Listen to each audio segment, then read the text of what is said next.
প্রথমবারের মতো বাংলাদেশ কি অনুভব করেছিল যে আমরা আমাদের স্বাধীনতা এবং সার্বভৌমত্ব নিজেরা রক্ষা করতে পারি। কারণ ৭১-এর স্বাধীনতা যুদ্ধে কিন্তু আমাদের চাই আর না চাই আমাদের কিন্তু বৈদেশিক একটি রাষ্ট্রের সহায়তা নিতে হয়েছিল আমাদের স্বাধীনতা অর্জনের। কিন্তু সেই স্বাধীনতাকে বিপন্ন হওয়ার মুহূর্তে সংরক্ষিত করা, সার্বভৌমত্বকে রক্ষা করবার সবচেয়ে বড় যে অবিস্মরণীয় ঘটনা ঘটেছিল সেটি ছিল ১৯৭৫ সালের ৭ই নভেম্বর।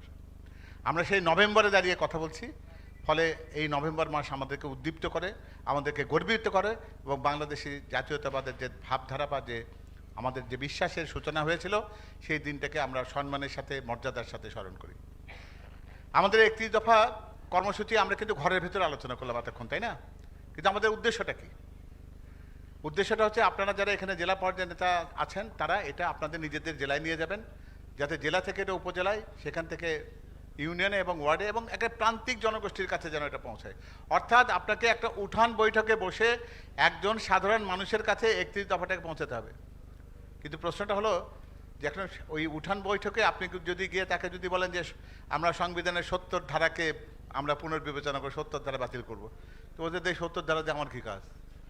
আপনি আমাকে বলেন যে আমার কৃষি পণ্যকে সহজ করে দেবেন কিনা, আমি যে বছরে যে কৃষি পণ্যটা উৎপাদন করি সেই উৎপাদনের খরচটা উঠবে কিনা, আমার ফসলটা যদি বন্যায় বা খরায় যদি নষ্ট হয়ে যায় তাহলে কৃষি বিমার মাধ্যমে সেটিকে আপনি আমাকে ক্ষতিপূরণ করে দেবেন কিনা, আমার যে বাড়িতে পরিবারের যে সদস্যরা আছে তারা খেয়ে পরে বাঁচবে কিনা সে কথা আছে কিনা সেটা বলেন, আমার ছেলেমেয়ের লেখাপড়ার কথা ওখানে আছে কিনা, আমার নারীরা বলবে যে আমাদের কর্মসংস্থানের ব্যবস্থা আছে কিনা, আমাদের নিরাপত্তার ব্যবস্থা আছে কিনা, আমাদের সম্ভ্রম রক্ষার ব্যবস্থা আপনার সেই ৩১ দফায় আছে কিনা। অর্থাৎ আমরা যেই জায়গাতে যাব সেখানে সেই পরিস্থিতি বা সেই প্রেক্ষাপটের বিবেচনাতে আমাদের উপস্থাপনা ঠিক করতে হবে।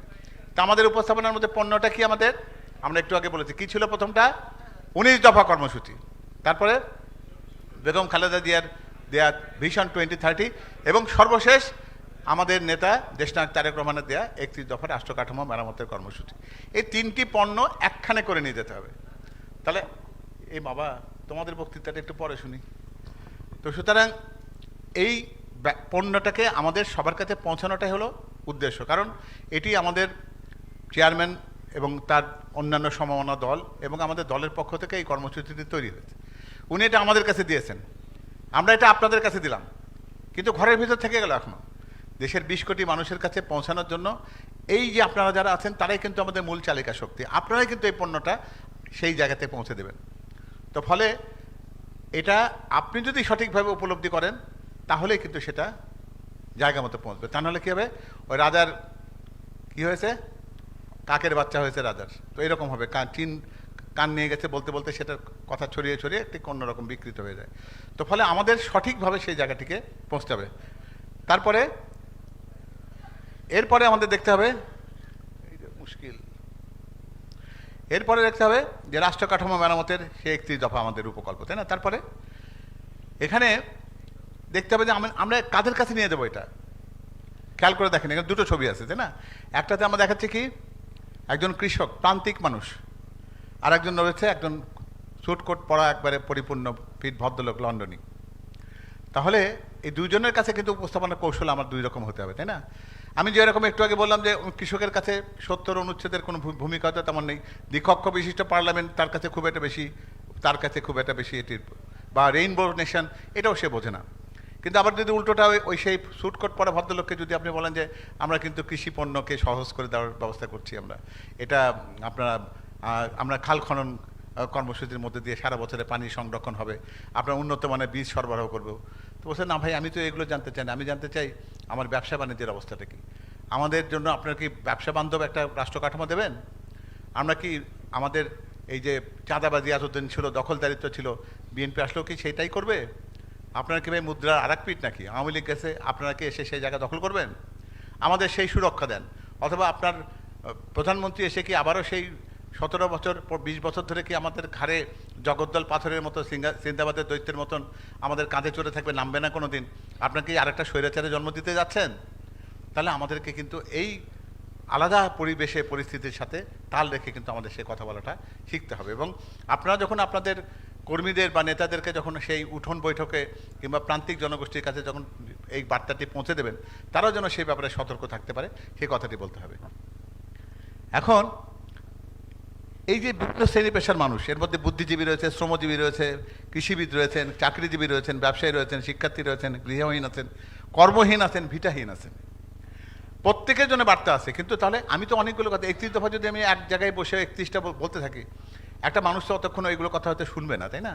তাহলে তাকে আপনি যখনই বুঝবেন যে এই মানুষটির চাওয়াটা হচ্ছে উনি একজন ভূমিহীন মানুষ, তাকে অন্তত বলেন যে আমাদের যে ভারপ্রাপ্ত চেয়ারম্যান মহোদয় বলেছেন যে আমরা ফ্যামিলি কার্ডের ব্যবস্থা করব, আপনার অন্তত অন্ন বস্ত্রের একটা সুরক্ষার ব্যবস্থা হবে।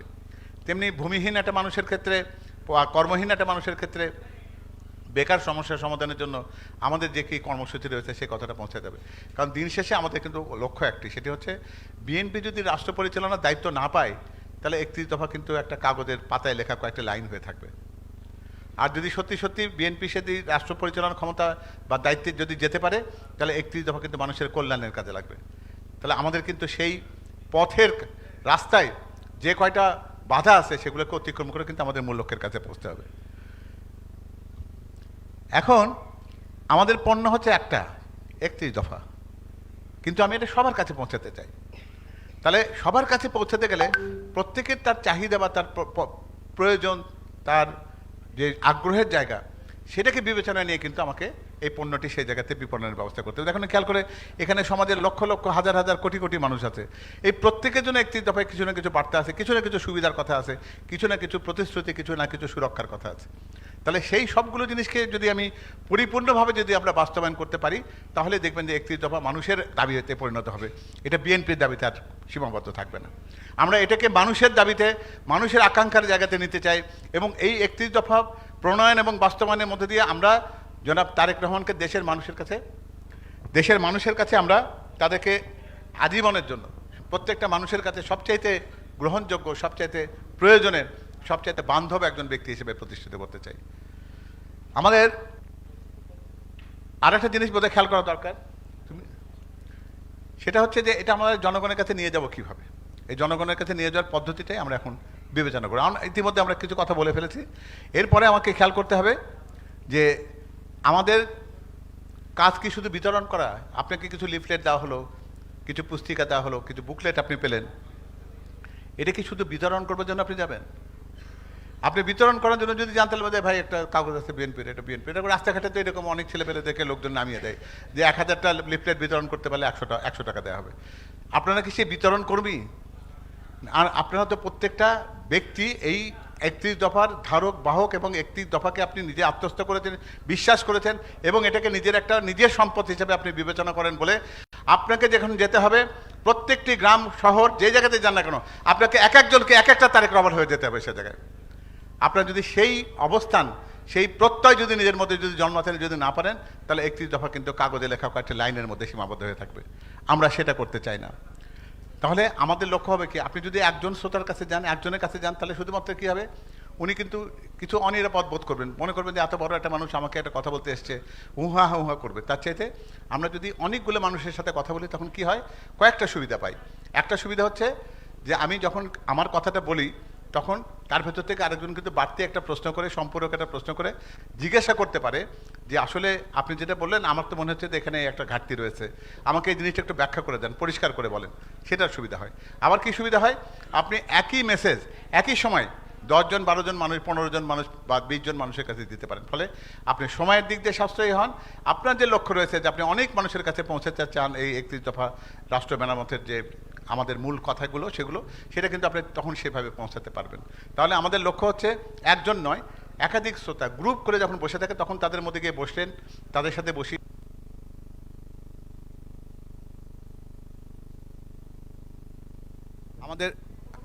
আমাদের ছাত্র দলের ছেলেরা যারা আছে তারা বিভিন্ন শিক্ষা প্রতিষ্ঠানে যেতে পারে, সেখানে গিয়ে তাদের সাথে গ্রুপ করে বিকেলবেলা যখন তারা মাঠে বসে, সেখানে গিয়ে কিন্তু ছাত্র বান্ধব যে দফাগুলো আছে সেগুলো তাদের সাথে আলোচনা করতে পারে।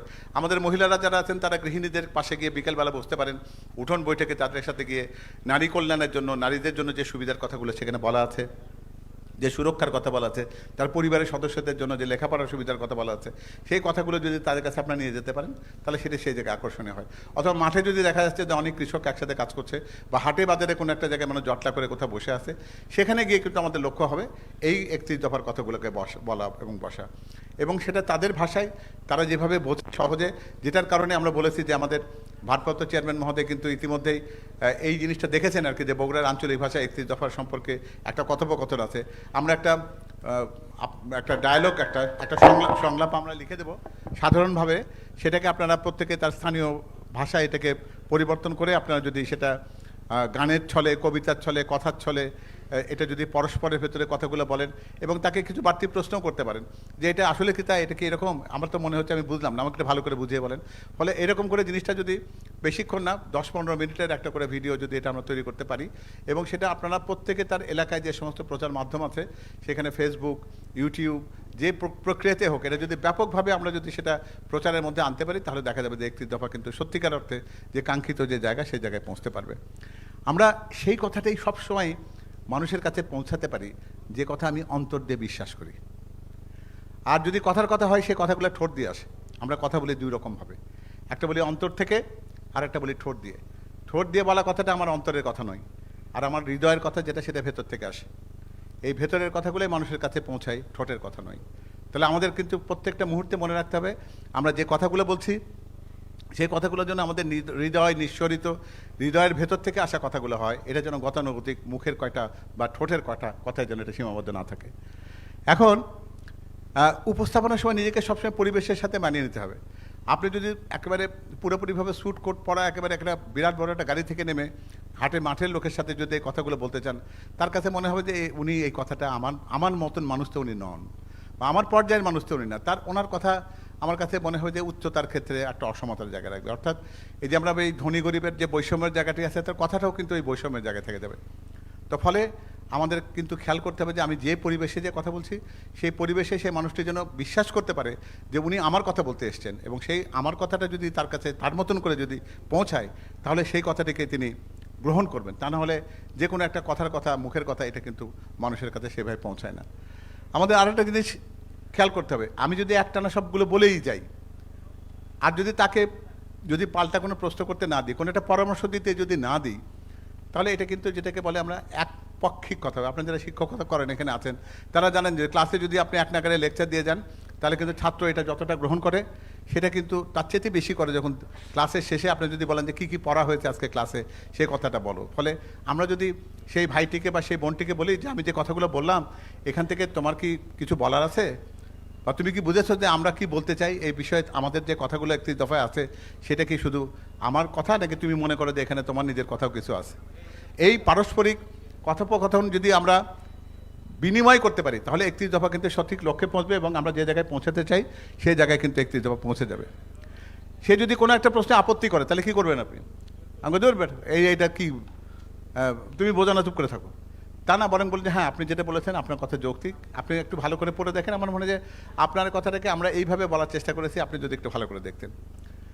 সেটাকে কি করতে হবে, মনোযোগ দিয়ে শোনা দরকার, এবং তার কথাই যদি আমি সহমত পোষণ করতে নাও পারি, বিরক্ত হব না, তার ব্যাখ্যাটাকে শুনবো, এবং যদি প্রয়োজন হয় তাহলে সেটি আপনি আমাদের কাছে ফেরত দিয়ে বলেন যে মানুষ এই কথার ব্যাখ্যাতে সন্তুষ্ট হচ্ছে না, এই কথাটি আরও প্রাঞ্জলভাবে, অথবা এই কথায় এই বাড়তি এই কথাটা যোগ করা দরকার, এই সুরক্ষার কথাটি পাই।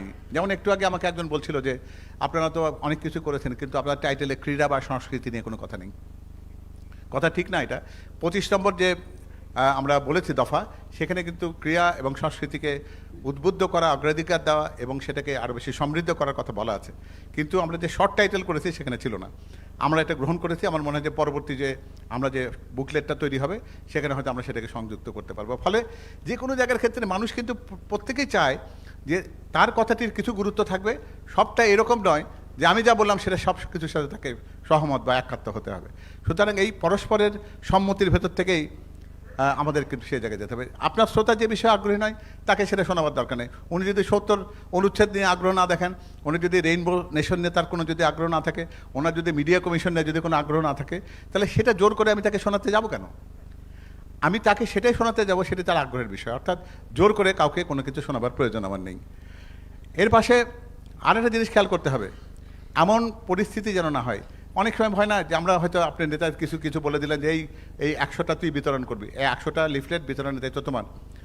তিনি যদি ওখানে গিয়ে বলেন যে এই রাখো এটা 100টা, অর্থাৎ তার কথায় যদি এরকম মনে হয় তাকে কিছু লোক জোর করে পাঠিয়ে দিয়েছে, নেতার কথা শোনার জন্য কর্মী বাধ্য হয়ে ওখানে গেছে, তাহলে কিন্তু মানুষের কাছে সেটা গ্রহণযোগ্য হবে না।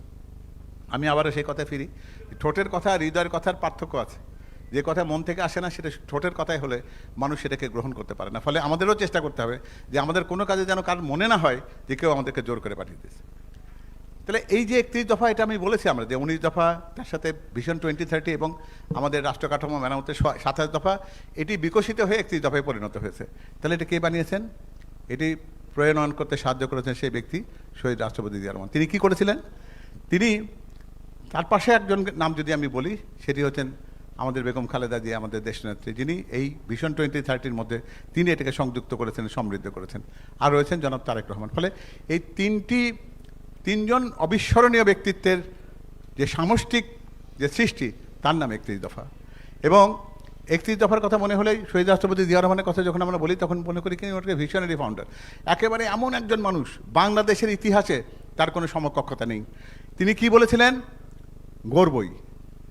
কি গর্ব বলেছিলেন? যে ধ্বংসস্তূপে করা একটা বাংলাদেশ, দুর্ভিক্ষের বাংলাদেশ, একটা তলাবিহীন বাংলাদেশ, একটা খাদ্যে অস্বয়ংসম্পূর্ণ একটা মানুষ, যেখানে ডাস্টবিনে মানুষের কুকুরে খাবার ভাগাভাগি করে, চিৎকার করে, এবং যেখানে মানুষের এমনকি লজ্জা নিবারণের জন্য যারা একটা পরিচ্ছেদ পর্যন্ত হয় না, কাফন করবার মতো কাপড় যেখানে পাওয়া যায় না, সেই রকম একটা সীমাবদ্ধতার জায়গাতে থেকে যখন আমরা এই কথাগুলো বলি, তখন কিন্তু অটোমেটিক্যালি সেই মানুষটির কথা বারবার মনে হয় যিনি বলেছেন যে এই অসম্পূর্ণতার জায়গায় এই ধ্বংসস্তূপকে সরিয়ে তিনি বলেছিলেন গর্বই।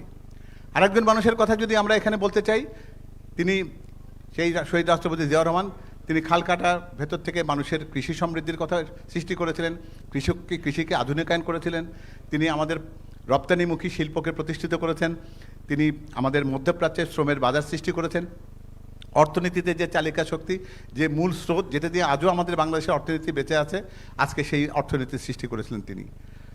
আরেকজনের কথা যদি আমাদের সবসময় মনে হয়, তাহলে তিনি, যাকে দেখলেই যে কোনো মানুষ বলবে যে ইনি হলেন আমাদের প্রত্যেকের অভিভাবক। এই অভিভাবকত্বের বিশালতা নিয়ে তিনি যখন তার চোখ দিয়ে যখন বাংলাদেশের দিকে, আমাদের দিকে তাকান, তখন প্রত্যেকটা মানুষই আমরা কিন্তু কষ্টের কথা সব ভুলে যাই। আমাদের নির্যাতন, কষ্ট, প্রাপ্তি, প্রাপ্তির সব কিছুর ঊর্ধ্বে এসে একজন অভিভাবক, যিনি আমাদের ভালো মন্দ সব কিছু শুনবার প্রস্তুতি নিয়ে রাখেন এবং পুরো দেশটাকে যিনি যেন মাতৃস্নেহ দিয়ে আগলে রাখেন, তিনি হলেন বেগম খালেদা জিয়া। যিনি বলেছিলেন যে বলবই। তাকে কণ্ঠরোধ করবার চেষ্টা করেছে শেখ হাসিনা বারবার, তাকে দেশ থেকে বিতাড়িত করবার চেষ্টা করেছে স্বৈরাচারী সরকার, 111-এর সরকার, অনেকেই। কিন্তু তিনি দেশের মানুষের কথা বলেছেন, তিনি অসুস্থতাকে মেনে নিয়েছেন, মৃত্যুকে মেনে নিয়েছেন, কিন্তু মাটি কামড়ে দেশে পড়েছিলেন। তার কারণে উনি একই কথাই বলেছেন যে মানুষের অধিকারের কথা বলবার জন্য এসেছি, সেটা আমি বলবই। এবং আরেকজন দেশনেত্রী বেগম খালেদা জিয়া শুধুমাত্র বলার মধ্যে সীমাবদ্ধ থাকেননি, নারীর ক্ষমতায়ন করেছিলেন, আমাদের ভোটের অধিকার ফেরত দিয়েছিলেন। তিনি পার্লামেন্টারি ফর্ম অফ ডেমোক্রেসিকে এস্টাবলিশ করেছেন, যেটার মধ্য দিয়ে আমরা আমাদের দেশে সত্যিকার অর্থে সংসদীয় গণতন্ত্র পেয়েছিলাম। এবং আমাদের সেই ভার্সেটাইল লিডার, যাকে আমরা বলি যে তার ভেতরে একটা সামগ্রিক মানুষের যে একটা তারুণ্যের প্রতীক বলে কথাটা বলি, সেটা শুধুমাত্র এই অর্থে না, তারুণ্য সৃজন করে, যুবক কর্মীর প্রস্তাবনা তৈরি করে, কর্মীর বাহিনী তৈরি করে, এবং একটা দেশের মধ্যে, মানুষের মধ্যে সেই বিকাশমানতা তৈরি করে, যে বিকাশমানতা দিয়ে একটা মানুষ, একটা তরুণ বিশ্বাস করতে পারে যে উনি আমার প্রকৃত নেতা, তাকে আমি অনুসরণ করতে পারি এবং তার নেতৃত্বের কাছে নিজেকে সমর্পিত করতে তার কোনো সমস্যা হয় না। তিনি বলেছেন চেঞ্জ। তিনি কি কথা বলেছেন? বদলাবেন, এই বাংলাদেশকে বদলে দেবেন।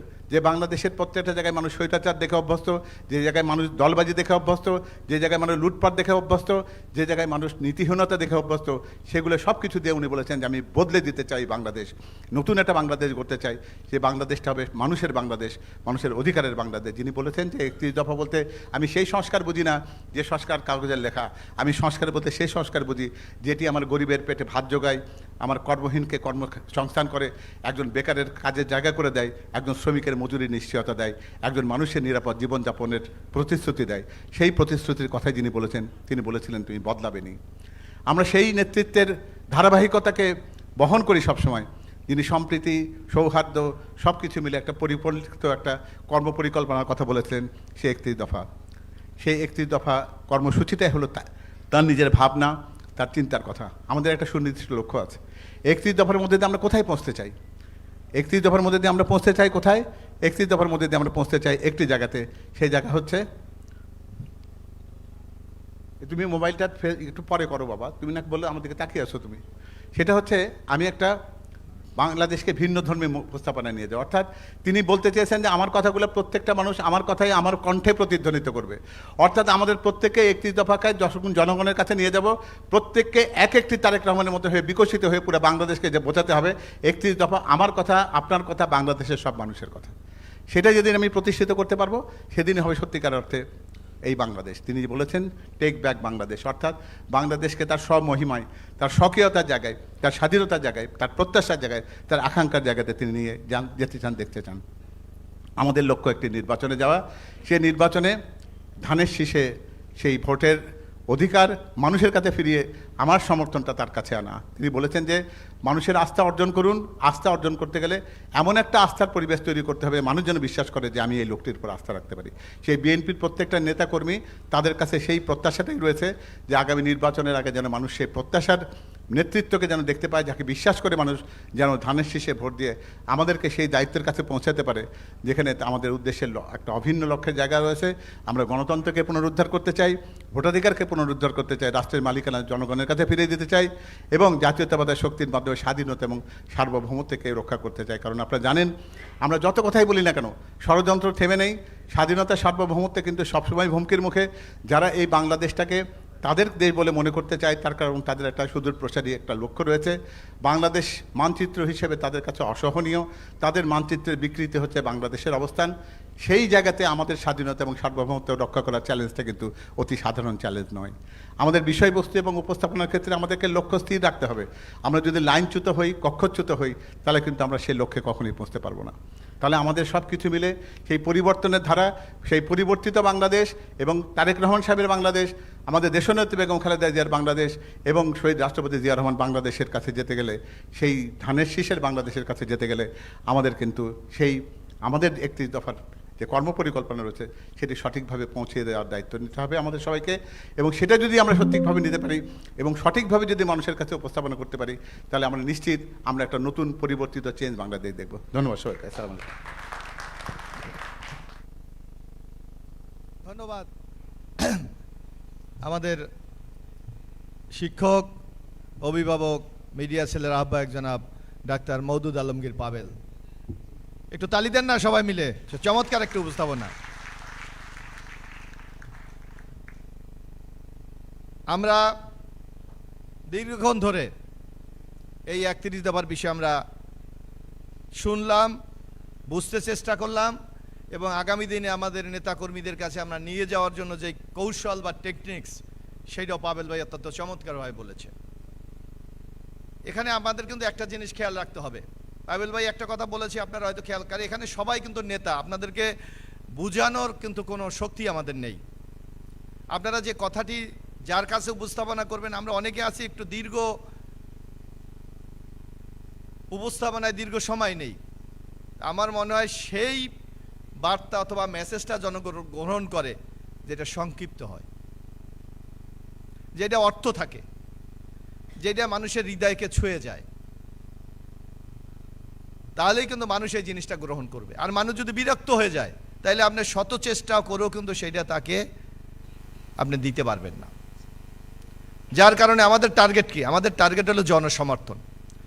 এখানে আমরা পাবেল ভাই বলেছে যে আমাদের মূল টার্গেট কিন্তু আগামী দিনে একটি নির্বাচন, জাতীয় সংসদ নির্বাচন, এবং আমাদেরকে এই জিনিসটি অত্যন্ত স্ট্রংভাবে আমাদেরকে জনসাধারণের মধ্যে প্রচার করতে হবে। আপনারা দেখেন অনেক বিশেষজ্ঞ, অনেক বক্তারা রেডিও, টিভিতে, পত্রিকায় বলার চেষ্টা করে যে জাতীয় সংসদ নির্বাচনের আগে স্থানীয় সরকার নির্বাচন, কি চেষ্টা করেন অনেকে, কিন্তু আমাদের বক্তব্য স্পষ্ট, আগে জাতীয় সংসদ নির্বাচনের মাধ্যমে জনগণের সরকার প্রতিষ্ঠা হবে, তারপর অন্যান্য নির্বাচন।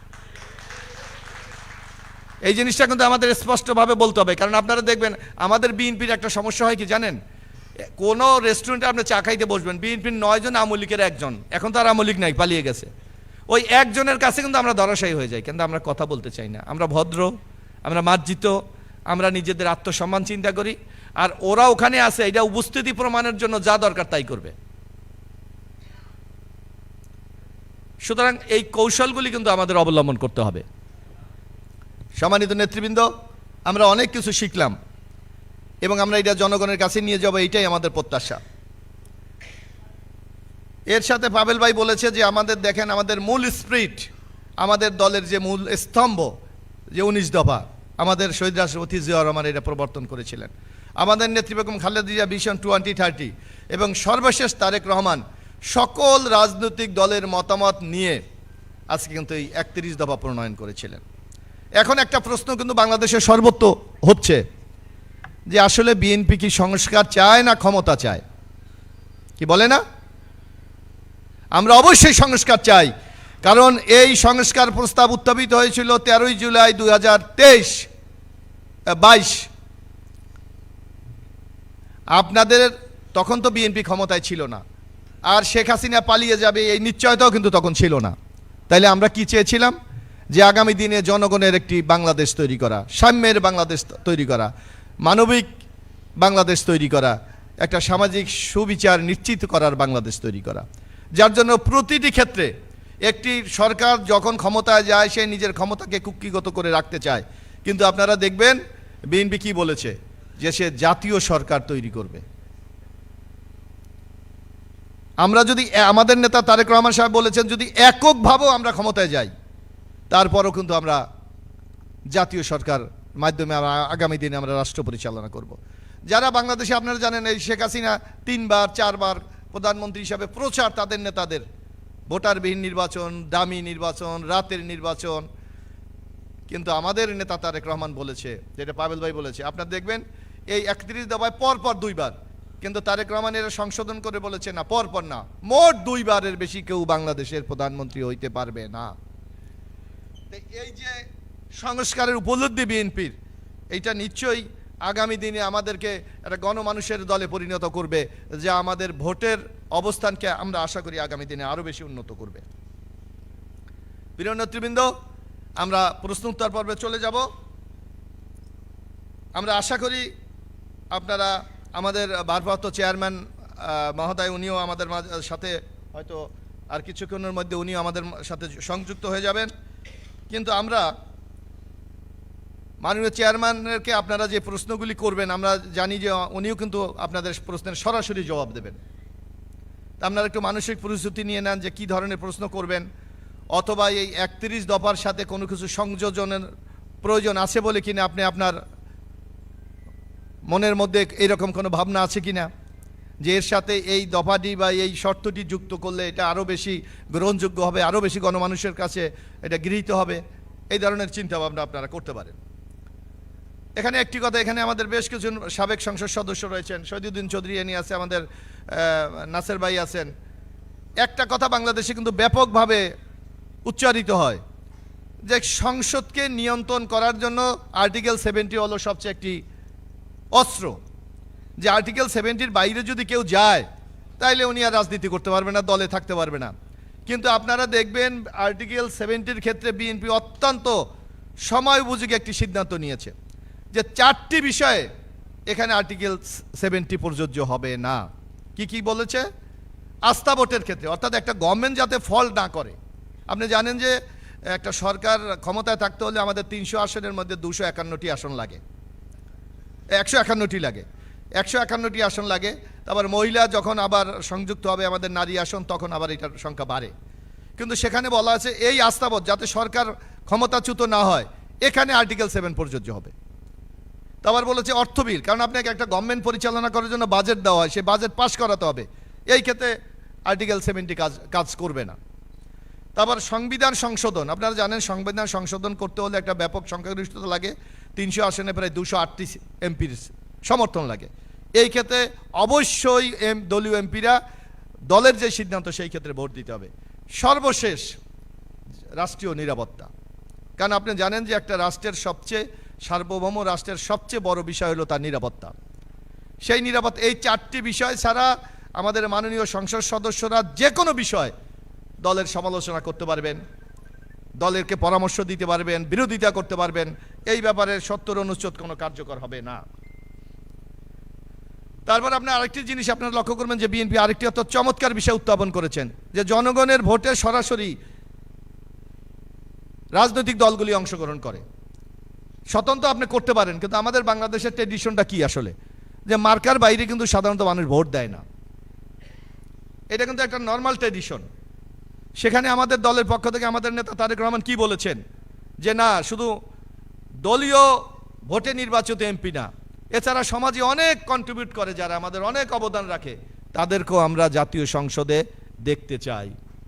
যার জন্য উনি বলেছেন সমাজে যারা বুদ্ধিজীবী, যারা লেখক, সাহিত্যিক, সাংবাদিক, এই ধরনের পেশার যারা রাষ্ট্রের বিভিন্ন গুরুত্বপূর্ণ ভূমিকা পালন করে আমাদের দেশটাকে আজকে এই পর্যায়ে নিয়ে এসেছে, তারাও জাতীয় সংসদে আপার হাউস অব দ্য লেজিসলেচার বলে একটি কক্ষ থাকবে, তারা রাষ্ট্র গঠনে একটি গুরুত্বপূর্ণ ভূমিকা রাখবে। এইগুলি তো সংস্কারের একটা যুগান্তকারী পদক্ষেপ, যেটা বিএনপি ক্ষমতায় না থেকেও, যখন আমরা বিরোধী দলও ছিলাম না, আমরা রাজপথের বিরোধী দল বললে আমাদেরকে অবহিত করা হতো, তখন কিন্তু আমাদের নেতা জনাব তারেক রহমানে এই প্রস্তাবনা উত্থাপন করেছেন। তারপর আরেকটা জিনিস দেখবেন যে আমাদের এখানে আরেকটি কথা বলা হয়েছে, যে সোশ্যাল কন্ট্রাক্টের কথা বলেছে পাবেল ভাই, অত্যন্ত চমৎকারভাবে বলেছে যে আমাদের মধ্যে হানাহানি, বিদ্বেষ, আমরা আমাদের প্রতিপক্ষকে একটা নিচ্ছিন্ন করে দেওয়ার জন্য যা করি, যা আপনারা দেখেছিলেন যে আমাদের নেত্রী বেগম খালেদা জিয়াকে একটা মিথ্যা বানোয়াট মামলায় রাজনীতি থেকে সম্পূর্ণ সরিয়ে দেওয়ার জন্য তাকে সম্পূর্ণ ষড়যন্ত্রমূলকভাবে সাজা দেওয়া হয়েছিল। আমাদের নেতা তারেক রহমান, আপনারা জানেন 21 গ্রেনেডের হত্যাকাণ্ড, আপনাদের অনেকের কাছে তথ্য আছে, এখানে আমাদের সম্মানিত আইনজীবীরাও আছেন, যে বিশ্বের ইতিহাসে একজন আসামিকে 430 দিন রিমান্ডে নেয় এই রেকর্ড বাংলাদেশের মুফতি হান্নান। 430 দিন তাকে রিমান্ডে নিয়ে, এবং একটা এটা আরও আপনারা জানেন যে আইনে আছে, কোনো আসামি যখন পুলিশের হেফাজতে থাকে তার কোনো বক্তব্য কোনো মিডিয়ায় প্রকাশ করা যায় না। কিন্তু আমরা দেখেছিলাম মুফতি হান্নান যখন পুলিশের রিমান্ডে ছিল, তখন চ্যানেল আই এবং বাংলাদেশ টেলিভিশন মুফতি হান্নানের সেই বক্তব্য প্রচার করেছিলেন, তাকে দিয়ে বলানো হয়েছিল তারেক রহমান এই 21 গ্রেনেডের সাথে জড়িত। অথচ আপনারা দেখবেন কি ন্যাক্কারজনকভাবে সেই মামলা যখন আদালতে বিচারাধীন, সেই বিচার সমাপ্ত না করে আপনারা দেখবেন মুফতি হান্নানকে আপনাদের সিলেটেরই একটি মামলায় কিন্তু তাকে ফাঁসি দেওয়া হয়েছে। অর্থাৎ আদালতে যেন এই বক্তব্য চ্যালেঞ্জ না করা যায়।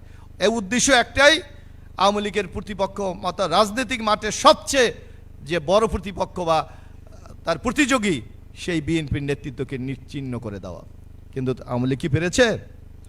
আমাদের নেত্রী বেগম খালেদা জিয়া কিন্তু আজকে আমাদের মাঝে, আর শেখ হাসিনা